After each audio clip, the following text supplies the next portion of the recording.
Welcome everyone to our webinar, Attract, Retain, Repeat, Strategies for Building a Strong Manufacturing Workforce. I am Rose Kopshaw from Tooling U-SME and your moderator for today's session. As most of you know, for over 90 years, we have promoted the advancement of manufacturing by supporting new technology in industry and the development of its workforce to sustain manufacturing. One quick housekeeping tip, you will notice on the right of your screen a Q&A section that you can submit your questions for our instructor or if you have any technical issues.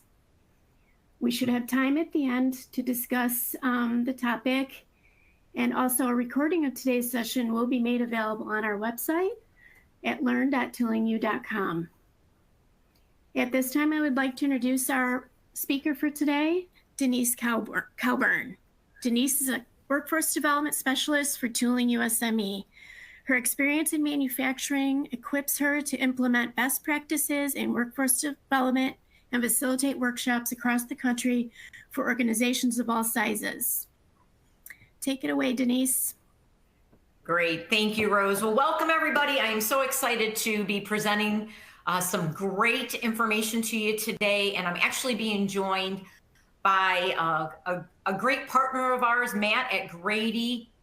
He's got a great story to share with you and what they've done as an employer to attract and retain their employees. They really kind of turned the ship over there, and it's been a great story to share with you. So as Rose mentioned, I'm Denise Cowburn, and I'm going to be going through some great strategies today, some out-of-box ideas. I'm going to be sharing some current state retention facts, some best practices, and then I'm going to give Matt an opportunity to share Grede's story and what they've done there. And we want to have enough time at the end, but I want to let you know, put your Q&A in there. If we don't get to your question or if we run out of time, Matt and I definitely can respond to you personally because it will give us a report. It will tell us who asked the question with your email, and we can respond to you privately. So we definitely will get to your question. If not in the live session, we will make sure we email you within the next 24 hours about that. So let's jump right in. I just want to let you know we're recording this, and you may be taking some notes, but I speak at about 250 words per minute with gusts up to 300. So folks, hold on to your hat. There's a lot to cover, and it's good. So first of all, I think we all would agree we're all in a dilemma. It is a very shallow pool for hiring right now. And it's not just in Ohio. It's not in Michigan. It's not Kentucky. It's everywhere. I travel across the country sharing this information and actually doing SWOT analysis with companies so that they can figure out the secret recipe for their culture. And so I do this and I share this, and they're all sharing the same pain points. And actually, it's not just in manufacturing. We're talking to all different industries, and everybody is, and there's some reasons for that. So I always kind of joke and say, if you think the hiring pool is shallow, you should have saw the dating pool over 45, folks. I'm telling you, we got a shallow pool right here. So why? Well, of course, you've got the whole wave of people retiring. And actually, post-COVID, it really has grown. A lot of people didn't come back from that. So you've got that huge population that's retiring. Then you've got the funnel.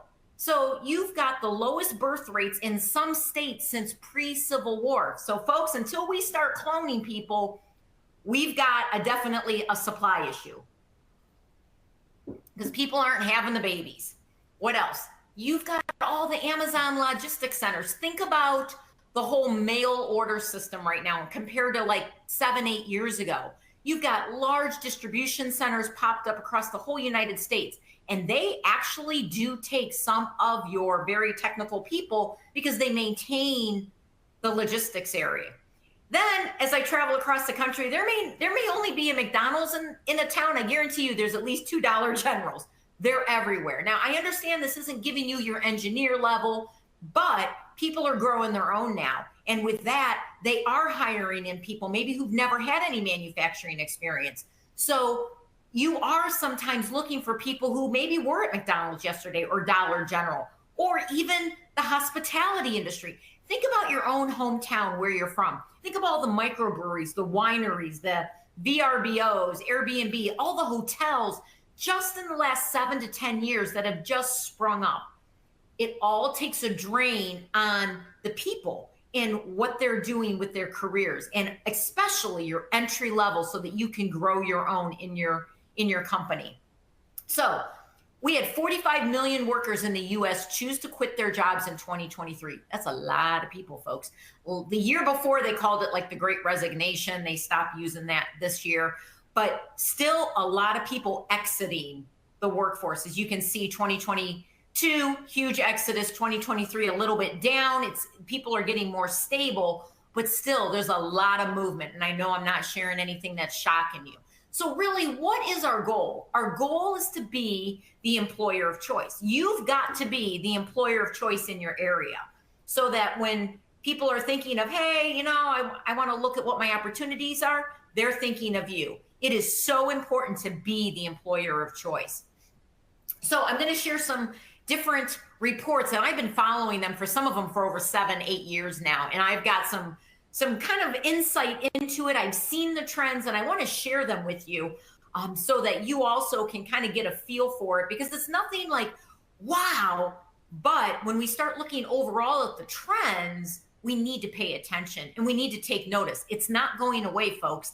This isn't going to magically change overnight. So this is the first one. It's the Voice of the American Workforce. It used to be called the Blue Collar Report, but it's by Employee Bridge. I think they're out of Virginia. They are like a staffing agency, and they actually kind of got away from calling things the blue collar. They call more like the new collar, with your AI, troubleshooting, kind of getting away from white collar versus blue collar. So they changed it, they rebranded it. It's called the Voice of the American Workforce. So this was their 2024 report that they released. So it's on data from 2023. So what do we have? First of all, close to 30,000 were surveyed. Almost 60% of them were in manufacturing or logistics. 65% were under the age of 45. So this is definitely representative of the younger population. And you're going to want to keep that in mind. So I'm going to talk about the generations here in a few minutes. And 63% had less than 5 years experience in their career. So a lot of greenhorns, people still trying to decide, do I like it? Do I not like it? Where do I fit in? As you see, 58% were male, 42% were females that reported out on that. So that's what our demographics are. So what were some of the things they were saying? And this was really I pulled a lot out of it. And by the way, feel free at the end, I'll give my contact information. You can reach out to me. I'm happy to share these full reports with you. Absolutely, because there's a lot of great information on this one. This is what I pulled out. Other than pay increase, what can companies do to earn your loyalty? And the 3 highlighted points really all are directed at a culture that maybe some of us hadn't experienced when we started our careers. So be understanding of obligations that come up in personal life. Yeah, no, not when I started. No, you showed up from 8 to 5. And if you needed something to be flexible, that means you started at 7:30 and left at 5. You just didn't have flexibility. The other one, good company culture and feeling valued. Some of the generations, if we wanted to feel valued, we were said, well, look at our paycheck. Now the younger generation wants to feel valued. And then the other one, treat me with respect. That showed up for the first time as a top one the year prior in 2023 when they reported out. And that, I don't know, some of us when we started our career, yeah, we didn't expect to be treated with respect. We were low man on the totem pole. So we had a really different thought process in what we connected with our employer. Now, the current generation and the people we're hiring, this is what's important to them. So the next report I've been following again for another 7-8 years, and that's the Work Institute. I really like them because they are a third party that surveys your people after they leave in the exit interview. So you may do an exit interview, but they are hired by that company to follow up 2 weeks later. And I actually have an interesting statistic later on about how 60% change how they answer the exit interview questions. So that's what they do. And they also do more than just manufacturing. But actually, I presented with Danny Nelms, the CEO of them, and at another event we were presenting, and he actually was talking about how in their report, they don't necessarily segment out manufacturing, But when they've done that internally, they have found that the data is reflective. Nothing is drastically changed. It really mirrors no matter what industry you are in. And that is more of a reflection of the culture and the generations coming into your workforce. So it really doesn't have anything to do with you being in manufacturing or maybe in another industry. So I found that very, very interesting. So I just want to give you a kind of a scary statistic. Do you realize if every unemployed person was suddenly working, we would still have 3 million openings across the country in all industries? 3 million. Oh, yeah, that should put a little fear in all of us. So I've been tracking the trends, like I said, for years. I didn't do all the trends for the last several years, but I did report on what they did for 2024. And this is how it broke down. So career, to advance their career, the number one reason, 28%. Then it was health and family. Now we understand you can't always impact health and family because someone could have, they lose their child care, or someone gets sick and they have to take care of their family member. You can't always do that, but knowing where it is important. Work-life balance. 20 years ago, there was no such thing as work-life balance. There just wasn't. Job is how much do you like your job? And then the last one is manager. So this is really interesting. Last year, manager wasn't on it. Manager, a lot of times, is what people will say that's the number one reason. Granted, your managers really do impact it. They're huge. That's why I do EQ training with frontline leaders, and I do these SWOT analysis, because you've got to get their voice in there. You've got to influence them, and then you've got to equip them to be able to be the culture and to be the face of the culture that you are driving in your company. So what's interesting is what fell off the top 5 is total rewards. So many people say that. Well, a lot of times people will leave your job, will find a new job for more pay. But when it comes to total rewards, that dropped to number 7 for why they left in 2023. So I found that really interesting. But these total rewards plus the top 5 I just showed you, they've been all fluctuating, but career advancement has been number 1 for over, I think, 8 years now. It hasn't changed. That's number 1. So what else? Here it is. They kind of laid it out. Here's the 5 they laid out. And again, for the last 5 years, pre-COVID, career advancement was the number 1 reason of why people left. It was the number 1 reason overall, the majority of it. What's interesting is all ages under 50 state career development as the number 1 reason. Once you get over 50, then of course that changes because they're looking at retirement. Now I'm an Xer. I talk to more Xers now that are focused on retiring before 60 than the baby boomers did, talking about retiring at 65. I talk to millennials. Their goal is an early retirement age. So it's kind of interesting. We got to keep that in mind with the culture that we're driving and how we're helping them reach their goals. So with the Work Institute retention reports, 35% of all turnover is in the first year.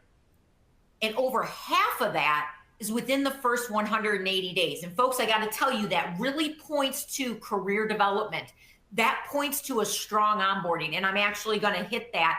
I'm going to give you a lot of great pointers for that because I capture them across the country and what companies are doing that are a little bit different than from when maybe you were onboarded.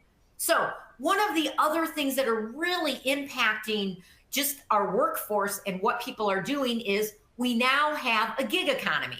So it's an older word, the side gig, the job, we have a gig on the weekends to play in a band. A gig economy is the economic system by which a workforce of people engage in freelance and or side employment.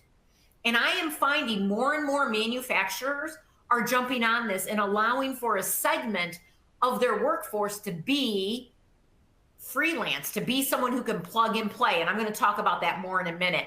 But that's why we now have more of that gig economy, your Uber Eats. They want to get paid immediately. They want to look on their app and pick when they work. They want to have more control for a work-life balance. So U.S. companies spent a lot of money, folks, to replace employees who quit in 2023. So I wish we actually had, I wish I could have you guys raise hands and stuff, but I can't do that. I didn't do a poll because I already know the answer to this, because I survey people across the country and it's all the same. I'll be in a presentation of 100 people, and I will ask, out of those companies, 100 companies, how many people calculate the cost of turnover for every job role? And usually I have maybe 1 or 2 hands that raise. People don't. They kind of know their cost of turnover, but not for every job role. Folks, you've got to know this. This is critical, because you are going to be able to, you're going to need to know that so you can be able to make a business case for some of the suggestions I'm going to give you. I'm going to give you a lot of things that won't cost you anything, but there are some that drive with a bottom line and are going to cost money. You've got to know what it's costing you. You just have to know those numbers. So if you don't know, there is a simple formula where you can take your total head count that voluntarily left last year, multiply it by the average salary, whether they were there for 1 hour, 1 day, 1 year, 10 years, it doesn't matter. Take that total number after you multiplied it and divide it by 3. That will give you a number. And what's interesting, when I've done that to companies, they still tell me they think that might be low. It's crazy, folks, but you got to know this. And I'm happy to have offline conversations on this more, because it's so important. So what should be cost? What should be included? Why is that number a pretty high number? You've got screening costs, HR time, onboarding and training, which usually are your people you're paying more, your supervisors, your trainers, people that are getting more per hour. Then you have the cost of temporary staff. Then you have productivity loss. You want to know what your productivity loss? I'm talking scrap, downtime, switchover. All of that impacts your cost of turnover. And then you have your opportunity cost. What can't go out the door? Literally went to a manufacturer, and literally outside the quality lab was a line of items that needed to be checked before they shipped them out. And it was just sitting there waiting to be shipped out, but they had to be checked. They didn't have enough people in the QA lab. So the opportunity costs really are going to impact it. So many times people are like, okay, yes, I know this is bad news, but these young kids coming in, boy, I tell you, this makes it really hard. Well, let's look at it. Let's talk about it, because I got to tell you, I have 5 children. They're all married, or they're all out of the house. Thank goodness. That's why I'm smiling. And they're all married or dating. So I deal with 10 of them on any given day. Plus I have a few grandchildren in there. So let's look at these generations, because I've got some good news and I've got some bad news. I want you to draw a line between the green and the gray box. First of all, the blue, the maturest, they're not in our pot. They're not in the workforce anymore. Your baby boomers and your Gen X are. And then I draw a line. I'm going to call us the older generation. Embrace it, love it. It's all good, folks. Let me tell you, it is good to be in those generations. And then you've got the younger generations, the millennials and the Zs. And it's great. They bring it, folks. And we're going to talk about what they bring, because it is good. So I'm going to have you draw a line. So if I'm talking about the older generation, you know who I'm talking about. If I'm talking about the younger generation, you know what population. So let's talk about their attitude towards work. You've got the baby boomers. You know what their attitude towards work? They live to work. They've actually done studies that if their work was their entire world, within 18 months of retiring, they die. That's crazy, right? Then you got the Xers.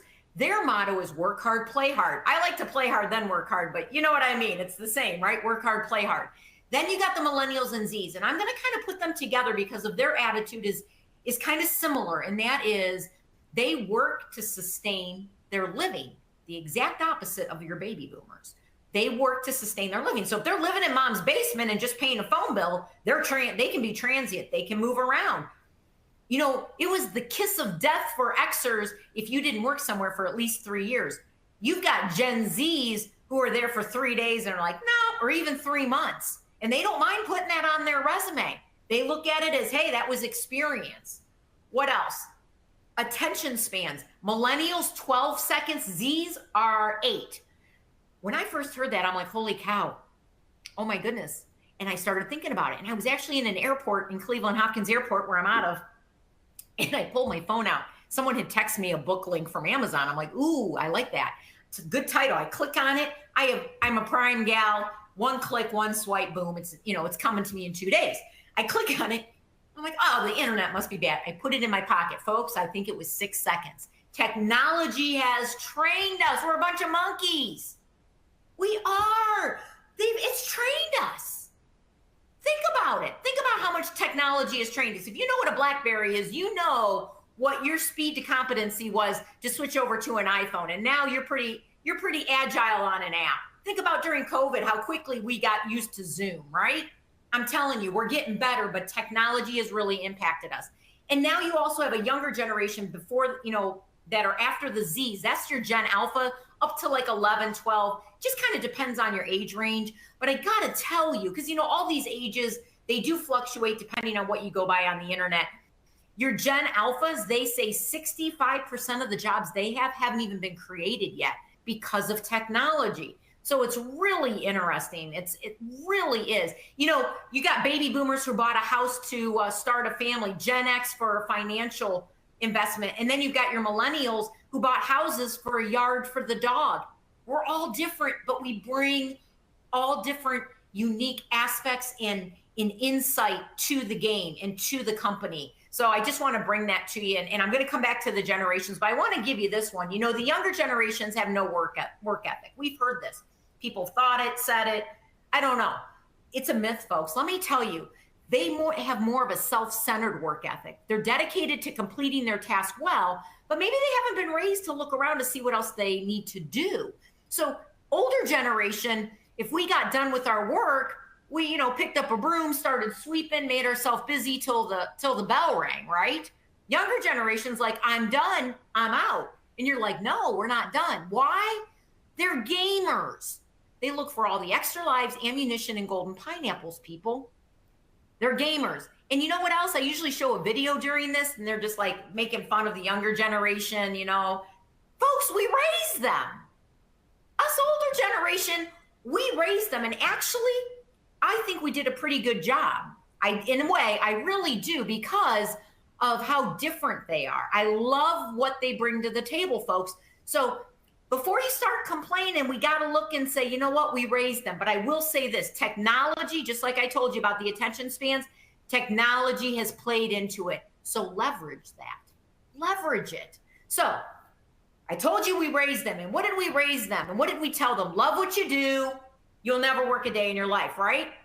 Boy, did we sell them a bag of goods. That's so untrue. I really do love what I do. I love it. I can do it all the time. But I got to tell you, folks, there's a lot of days I don't want to do it. I'm just being honest, because life happens. So we've kind of sold them that. So then my next question is, are you creating an environment that they will love? You can't always create a job they love, because some of it's repetitious, some of it's hard. But are you creating an environment that they'll want to go to? What else did we tell them? School of Hard Knocks. We paid our dues. This generation now coming in that we raised, they don't want to. Life out there is hard enough, they say. And then, of course, you got to pay your dues. Have you paid your dues? I've heard this from a plant manager. I was in Indiana, and he's like, these young kids haven't paid their dues. I'm like, well, we raised them maybe to say, I don't have to pay my dues.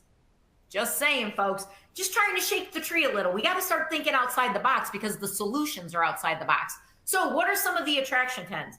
I need another drink, folks. Need some water. Sorry about that. So what am I hearing across the country? What's working?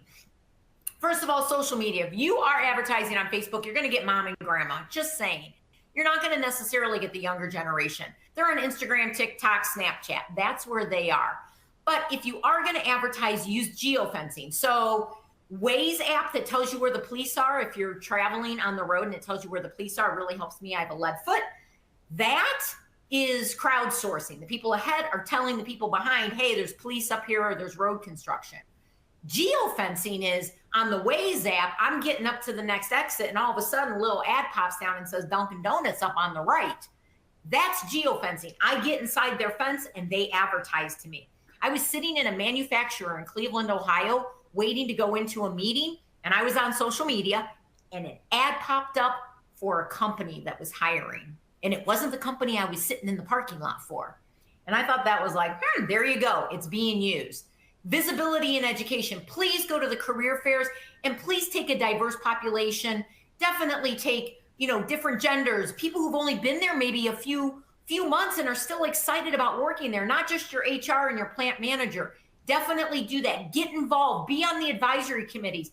So important to be visible in education. You know, as an organization, SME, we are connecting and we work with close to 1,000 schools. And we work with our MEP partners. We work with state agencies and manufacturing associations. And we love connecting them with the manufacturers and with, you know, all of that network in each state. That's what we do. That's what we love to do. We've got to have visibility in those organizations. We've got to connect the pieces, folks. So important to be doing that.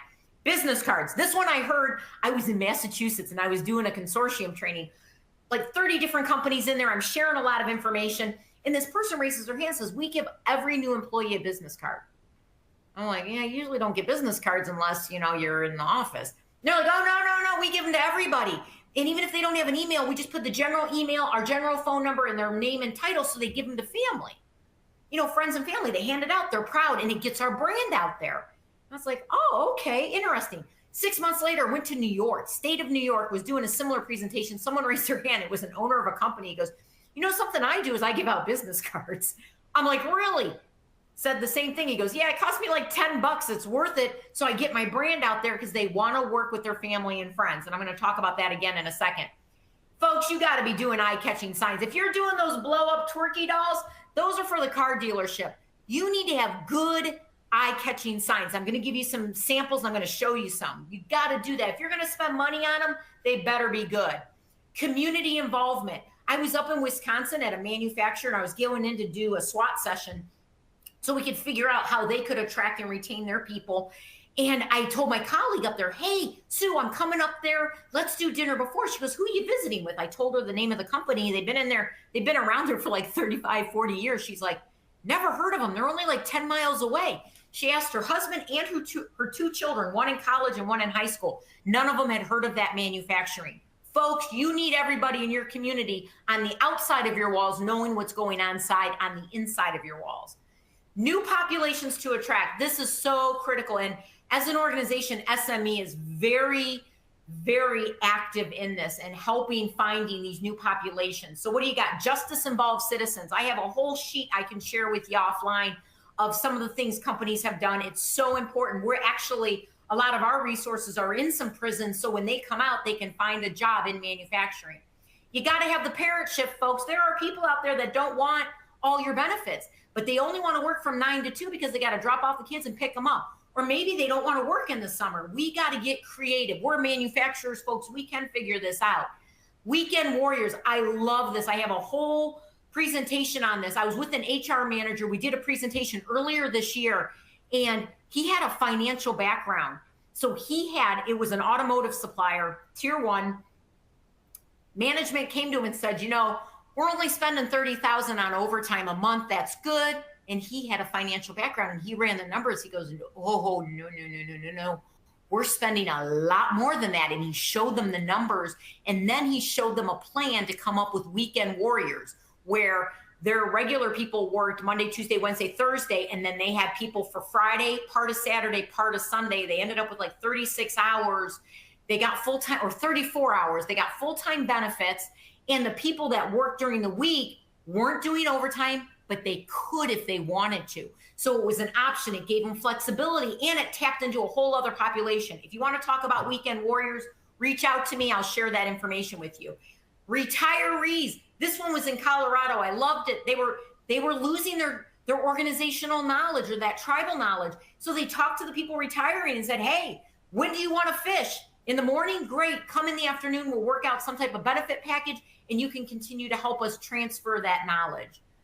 And then the final one is uniquely abled, where it's like tapping into maybe your autistic population. There's a lot of great populations out there. Let's talk about it, because you know what, folks? We fill every position, still 3 million job openings. So here's some great samples. I took this one in Pennsylvania. It was at nighttime. Sorry for the bad darkness, but this was on their building. They do not pay to put this on a billboard, folks, because everybody else is doing this. Don't waste your money on a billboard. You better put something else on a billboard, and I'll give you an idea in a minute. This is what they had. I went back a year later. They had updated, put what they were hiring people for, but still put in their day one benefits. I'm hearing more and more that is the trend. Employee match 401, you know, paid holidays. They added that, but then they added what they were paying per hour too. This one came up on social media. Look at the top line. Awesome job opportunity, retirement in 20 years. Tell me that younger generation isn't eating that up. That's some good stuff, folks. High school diploma, not required.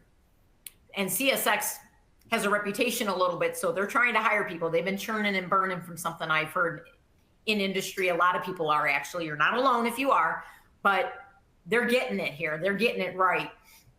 What else? This one I love. I was driving down a state route in another state, saw this one. They are a manufacturer, I think, of medical equipment. Our team members are essential. We thank each of them. I was like, wow, they spent their money to thank their employees. I'm like, that's pretty good. Half a mile down the road, then I got it. Come join the team, the employer of choice. I had to back up. I went back to the first one, took a picture, then took a picture of this. And they talk about their benefits and everything else in there, employee recognition. It's all in there, but I loved it. They totally went zzz and reeled me in. Loved it. So what are the new F words in manufacturing? I don't know what F words you're thinking of, but it's fun, family, friends, food, and flexible, folks. Fun. Talk about some good signs. These are the signs. There was a company in Ohio that did a carnival, invited family and friends to come to it. Duncan, the plant manager, they put a billboard up on the state route that said, come join the party. I asked HR, did you notice an increase in your applications? They said, absolutely. Family and friends, they want to hire them. You've got to do this, folks. You got to relate to this. I saw signs in Michigan that said, come be a part of our family. Older generation always may not want to work with their family and friends. I don't. Younger generation do. Food, and I'm not talking about pizza party on Friday. If you do that, you better start watching some TikTok because you're being made fun of. Let me tell you, it's not that. And don't give them the leftovers from the corporate meeting. I'm talking about snack boxes. I'm talking about not the wheel of death in your cafeteria, open market. I'm telling you, folks, you got to do that, and it's important. Flexible. Since I did this for us, I think almost 2 years ago, that's my newer one I added in. You've got to have for that gig economy. There are apps out there that allow you to have a flex workforce so that not your steady 40-hour people, but people who are fill-in. And if you're going to do that, when I get to that career development and performance support, you better have that one buttoned up because you'll need it for good onboarding. So what are some of the perks that are working? Pet insurance. Remember the millennials bought a house, yard for the dog, got to have pet insurance. Bereavement leave. Companies are going beyond just the 3 days. So if you've lost a spouse, a parent, a child, they're giving more time off for that. Buying vacation beyond what you're given. Retention bonus. So maybe you give a retention bonus, but you're having an issue the first year. Change up that retention bonus. Maybe it's a 30-day, 90-day, 3 months, 6 month, whatever that is. Change it up. Then you have a sabbatical. Heard about this in a company out in Illinois. I was there doing a SWAT session. I had 100 of their managers in 3 different sessions. We were doing it every weakness. Every team put up sabbatical. First time I saw it, I'm like, what do you mean by sabbatical? Only our pastors got sabbaticals. They're like, oh no, XYZ company, manufacturer, next town over. Once you're there 3 years, you get a sabbatical. 1 week paid extra with your family, and they pay for where you're going. They pay for your travel and your hotel. I'm like, are you kidding? Every manager named it. Now, this company had an open air market, lots of windows. They had really flexible workforce. They had a waterfall and a beautiful environment for people, great benefits. But I guarantee you, those people will be bugging out as soon as there's an opening at that other company. Unlimited PTO. This one's been around a little bit. Resorts. Do you know that there's a company out there, at least one I know of, that bought 5 resorts on the beaches, and all their employees are allowed to have 1 week paid vacation at one of those resorts, and it's paid for. Folks, we got to figure this out. We got to make things creative. Bathroom and break areas. Folks, I've done jail ministry, and if your bathroom and break areas look like the prisons, we have a problem. Who, when they're having a bad day, goes to the gray wall and go, woo, that just refreshes my soul? Nobody. No, we got to make those fresh. When they're coming in and looking around, they're looking at those areas. You got to make sure they're good. And then, of course, you got to know what's on Glassdoor about yourself. So what are we talking about? We're talking about creating an environment they love. Remember, love what you do. You never work a day in your life. Well, you know what? That's unrealistic. How about we create a place we love to go to, where we're going to hang out, create home, where we gather, eat, and grow. So what does that mean? Spaces to gather, lots of plants, walls of plants, air, lights. You got to have it. You got to have outdoor things. Maybe it's a walking track. Maybe it's cornhole, basketball. It's not for the smokers only. You got to create these environments that people want to be in with shade, plants, and they enjoy it. Because when they need to be refreshed, they start thinking about their camping trip, fishing trip, family vacations, what they're doing this weekend in the garden. That's what we need to create, folks. What else? Hobbies to share. It's just not what we're doing at work. It's car shows and things like that that you're doing in your parking lot. Resource groups. What are those? Like women leaders, encouraging them time to gather and share ideas. I know one company, they call theirs Pow Her. That's what theirs is called, their woman resource for their leaders. Then you've got the green team, the ones that are environmentally conscious, that they want to improve things. You have veterans that could be a resource group so that they're gathering and talking. There's so many things. So let's talk about best practices before and after the first day. So what it is, company swag, folks, give it in the interview, get your brand out there. We are a swag society. Look at all the sports teams. Seriously, just think about in the last 20 years, we have something for every sports team to decorate your whole house and car with. So let's give swag out so our brand is out there and they're thinking of us. Introduce and connect. On the interview, take them around, introduce them and connect them. So on their first day, they see someone, they're like, oh, I don't remember his name, but it's a familiar face. So important. They've got to see it, smell it, taste it, give that tour so they know what to expect. You've got to have a strong onboarding system. Folks, do you realize that people are leaving?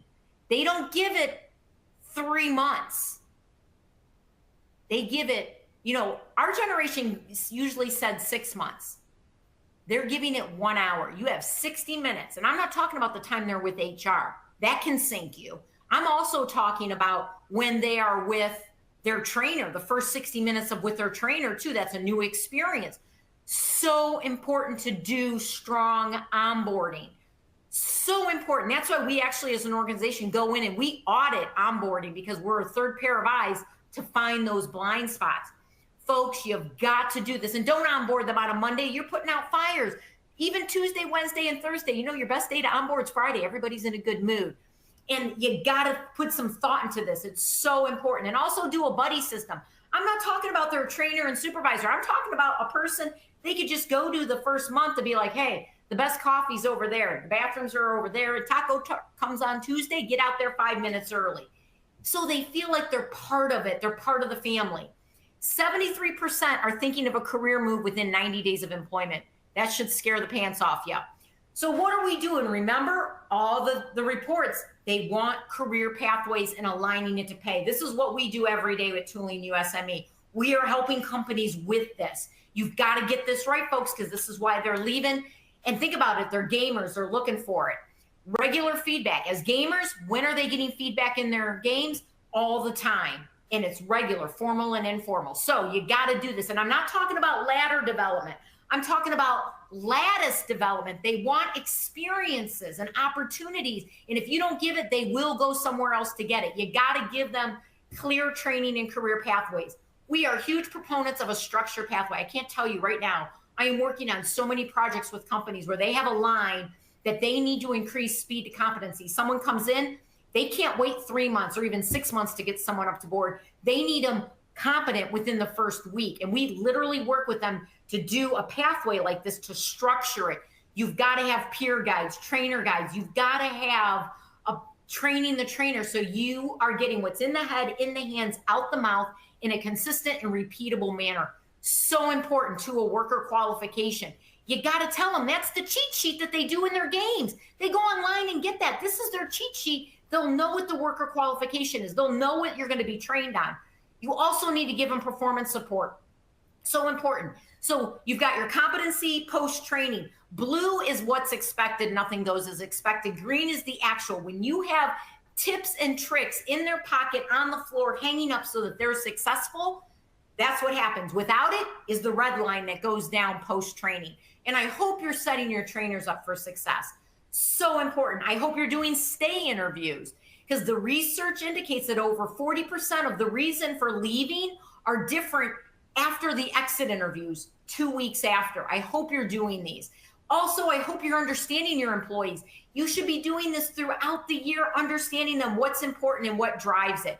Because in the end, folks, culture is going to eat change, innovation, growth, performance, and execution every day for breakfast, lunch, and dinner. So some of the things you got to do: appreciation and recognition, micro recognition, high fives, fist pumps, little notes, small tokens, informal recognition. Make it formal and meaningful. And I'm not talking about a pizza party. They make fun of that, folks. It's got to be meaningful. And it doesn't always have to be money. It can be gift cards. It can be time off, longer breaks, things that matter to them. They want a work-life balance.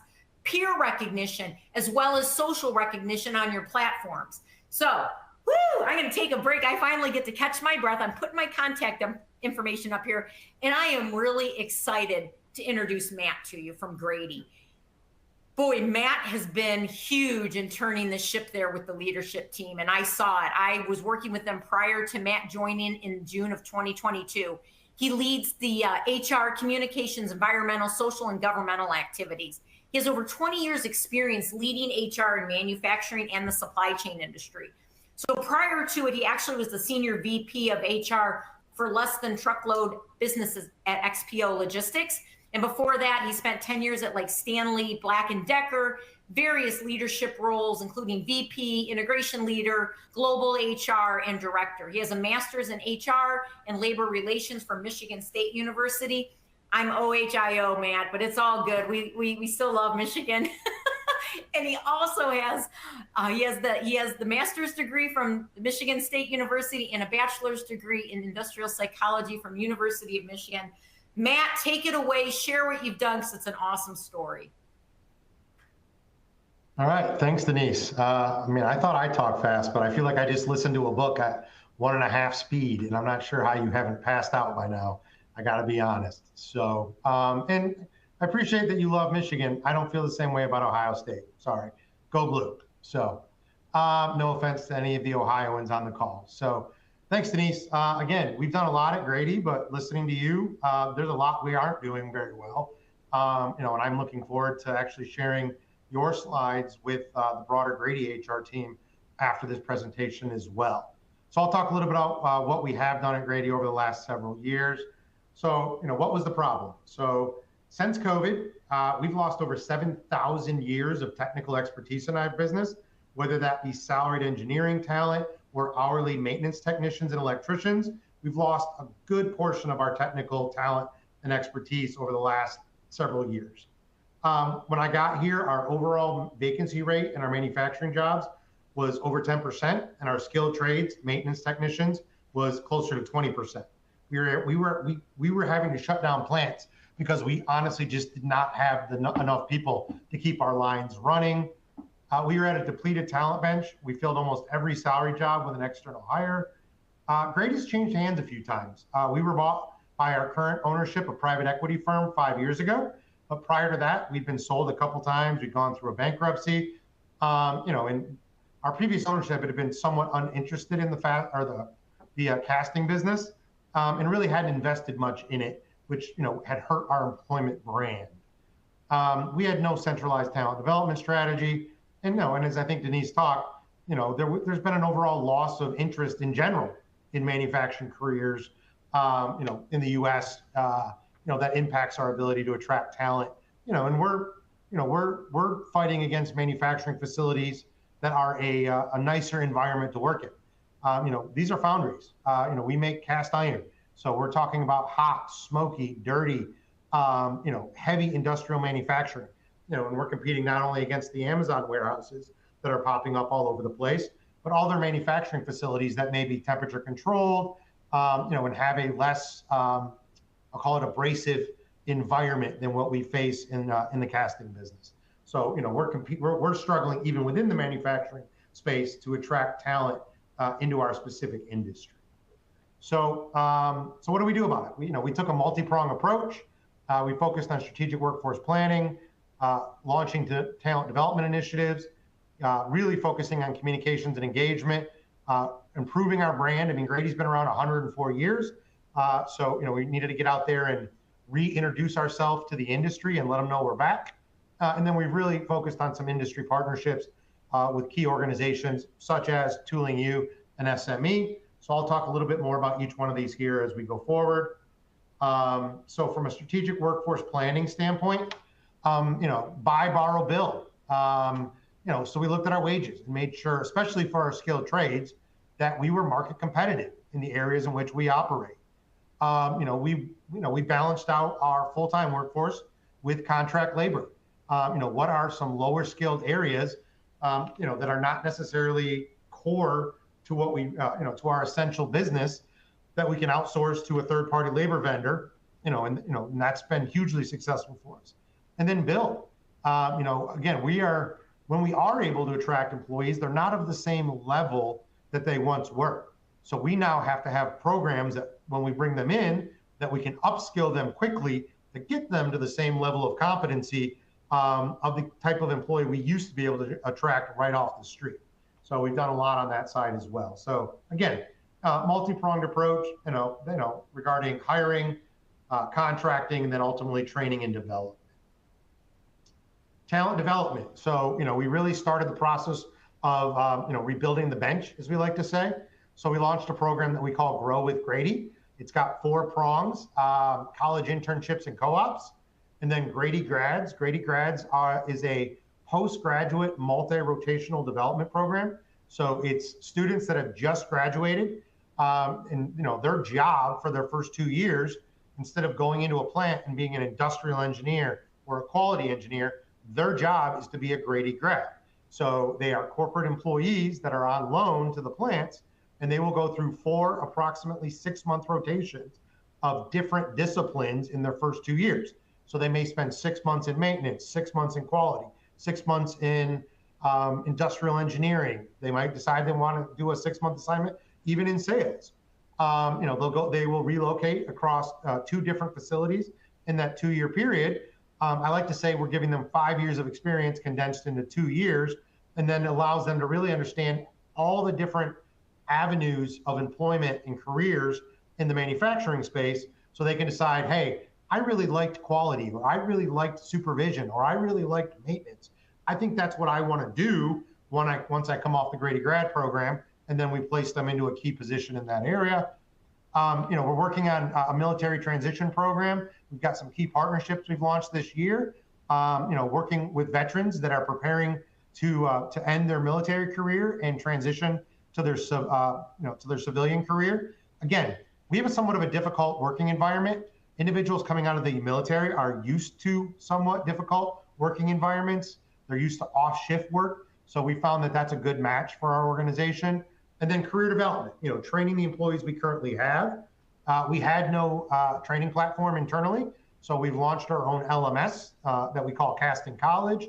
And some of our earliest programs that we focused on this year were leadership and supervision training programs, technical expertise, metallurgy, metal casting, things of that nature. And then also making sure that we have all of our employees doing an annual compliance-based training on, anti-harassment, code of conduct, and other areas of compliance. So that was our initial focus, and we're launching new training programs all the time right now. Again, very much in partnership with Denise and the Tooling U organization at SME.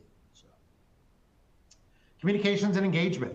It was sort of decentralized. Each of our 10 facilities was sort of doing their own thing. So we've set a communication standard, if you will. All of the plants are expected to do all hands meetings on a quarterly basis. We give them a standard deck to use that has corporate information, and then slides that they fill in with plant information. Every plant is required to do monthly roundtables with a small group of employees. We have break room media, so TVs. So we push out communications from corporate to all 10 of our plants with key information about the organization. And then again, another area where SMEs helped us out, they brought us a partnership with a company that was looking to, for a manufacturing partner to help with an AI-powered chatbot. We call it Ask Mo, where we can push employee communication campaigns out but employees can also ask the bot questions, and the bot is continuing to learn, and it's able to automatically answer a lot of these questions.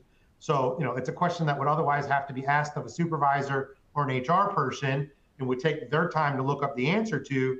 The bot can automatically answer that, so the employee gets the information faster, and it allows the supervision and the HR teams to, save 5 minutes that they would have to look up that question and get the answer to the employee that they can now spend on more value-added work, if you will, like engagement, retention, recruitment activities, things of that nature. We launched an all-employee engagement survey. This year, we just completed our second annual survey. With all of our employees. And then each of our plants has implemented a management employee engagement committees. So again, Denise was talking about it. We have this theme of we want to make it easy to work for Grede. So we want to reduce the friction of starting work and staying at work. So how do you do that? You provide communication. You provide communication even before they start. So we use that chat bot to send out text to employees even before their first day. Welcome to Grede. Here's our address. Here's where you park. Here's what time to be here. Here's a name and a picture of your supervisor. Here's who to ask for when you get there. So that it lowers that apprehension of starting the new job. They have all that information, so they don't wake up on Monday and say, it's just another manufacturing job. There's 20 of them open in town. I'm not even exactly sure where Grade's plant is or what time I'm supposed to be there. So whatever, I'll just go down and I'll skip it and I'll get an application at a plant down the road tomorrow.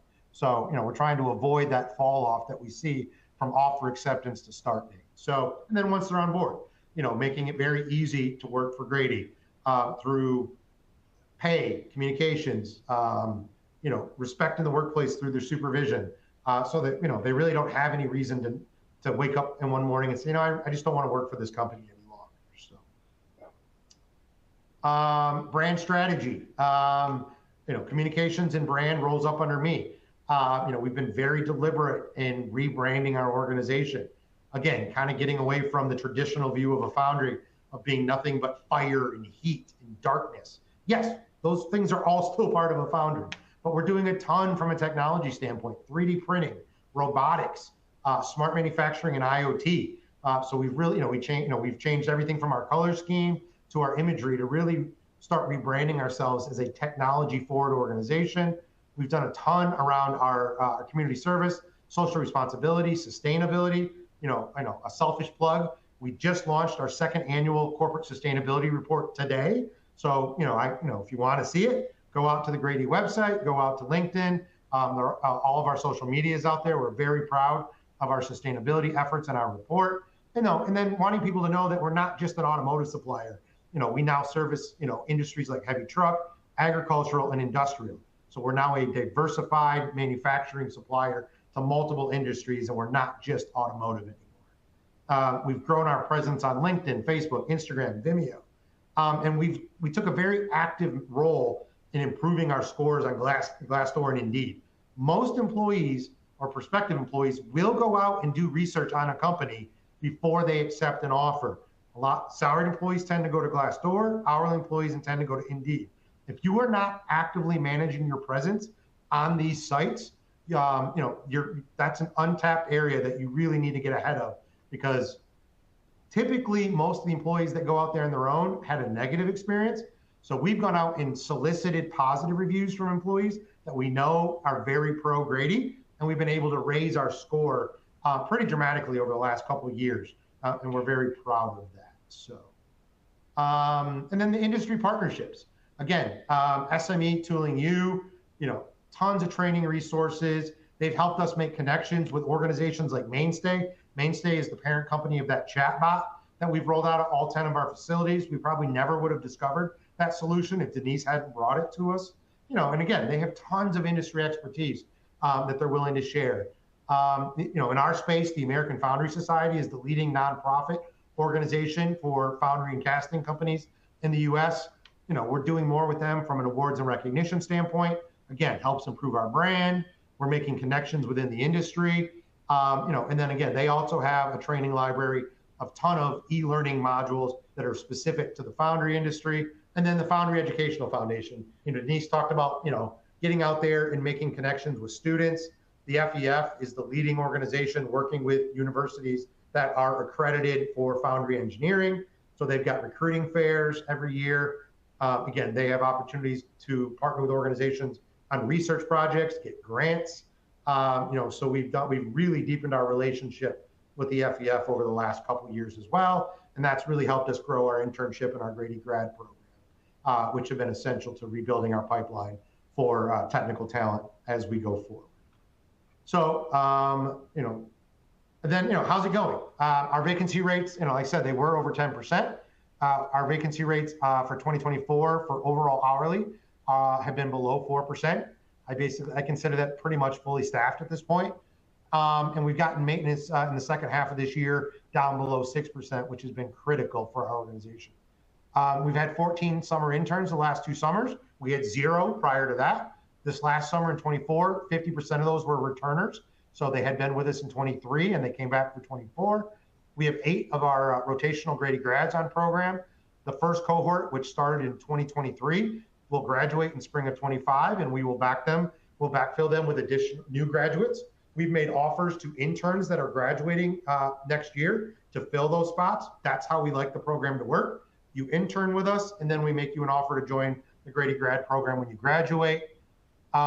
We saw a 35% improvement year over year in our engagement survey participation. We went from 61.6% participation in 23 to just under 85% this year. A big way we were able to do that is we used that chat bot. So every employee got a text that, hey, the survey's open, click on this link to take the survey. Oh, and by the way, here's your employee ID number, which you probably don't know off the top of your head. This is what you will use as your personal identifier. So we made it easy for them to take the survey by using that chat bot to communicate the survey availability and the link directly to their cell phone. We've received numerous industry awards over the last couple of years. Safety, Energy Star. Our Chief Technology Officer was named the Woman in Metal Casting in 2023. We've really improved our Glassdoor and Indeed scores, as I mentioned. And the proof's in the pudding. We are getting 50% more applications per requisition for every job we post than we were 2 years ago, and we've spent half as much on job advertising. So we're spending less, and we're getting more candidate flow. That chatbot, which again, I can't speak highly enough about, we have a 62% engagement rate with that. Only 7% of the employees have chosen to opt out. We've launched over 60 company-sponsored campaigns. We just used it for open enrollment. We were able to get 95% of our employees to complete open enrollment during the 2-week time frame. Again, we sent the initial link and countless reminders to employees using the chatbot. We've received 4,000 responses to our company campaigns for employees, and we've had over 1,100 individual questions from employees that had nothing to do with the campaign. And we're continuing to launch new technology. The mainstay is launching what's called scraping technology. So, for example, we will load our employee handbook up into Mainstay. And when an employee asks a question about a policy, Mainstay will search the handbook and generate the best possible answer. And if it can't find an answer, it will direct them to their human resource contact at the site. So Mainstay will continue to be able to answer more and more employee questions automatically and more quickly and with no HR or supervisory intervention from that standpoint. 2 minutes, Matt. I'm sorry, go ahead. 2 minutes, dear. Just wanted to let you know. Yep, last slide. So what's next? We're going to increase our partnerships with the military. There's a lot of programs out there that help military veterans find careers coming out of the military. We're doing more with trade schools. We just launched a program where we offer tuition repayment to somebody that gets a certification from a trade school and comes to work for Grede. We're working with another pilot company that SME brought us on reducing early employment turnover by moving the training upstream and having them do some of the training before they even get presented to us as a candidate. And then we're going to replace know-how with data. We're going to make sure that employees that have 6 months of experience can be just as effective as somebody that's been here for 30 years, because we're moving away from know-how and we're using IoT sensors and data to move from what we call the art of the foundry to the science of metal casting. So, these are areas that we're continuing to focus on to improve utilization of our workforce. So that's all I've got. Thank you. Matt, Put your questions in the chat if you want. Matt and I will get back to you. We ran right up to the hour. The recording and the slides will be made available to you for sure. If you would like a copy of those, let us know. I have those reports I mentioned. I'm happy to share. Thank you for your time. Have a great day. And thank you, Matt, for joining the conversation. Thank you.